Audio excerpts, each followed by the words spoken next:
একজন ভালো public speaker হয়ে ওঠার পেছনে যদি একটা খুব সুন্দর টুল থাকে যেটা ব্যবহার করলে আপনি হয়ে উঠতে পারেন অ্যামেজিং পাবলিক স্পিকার, সেটার নাম হলো পজ কিংবা বিরতি কিংবা অপেক্ষা। আপনি যখন পজ নেন তখন 4টা খুব গুরুত্বপূর্ণ উপকার আপনার হয়। Number 1, clarity. এই যে আমরা হাম আ উ করতে থাকি কথা বলার সময়, এই ফিলারগুলো ঢেকে যাবে যখন আপনি পজ নেবেন। Number 2, time to think.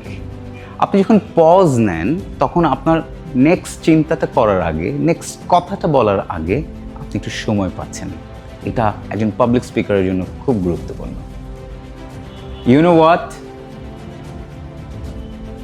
He'll become a wonderful public speaker. এই যে আমরা পজ দিলাম, এটা এত গুরুত্বপূর্ণ কারণ অডিয়েন্স তখন অপেক্ষা করে যে স্পিকার কি বলবেন। এটা আপনি যত সুন্দরভাবে আয়ত্ত করবেন, you will master your public speaking.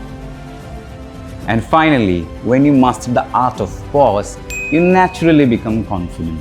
আপনি তখন দেখবেন আপনি যখন কথা বলছেন আপনার অডিয়েন্স আপনার সাথে কানেক্ট করছে, আপনার এনভায়রনমেন্ট ভাইব্রেন্ট হবে, and you will start to become a better public speaker.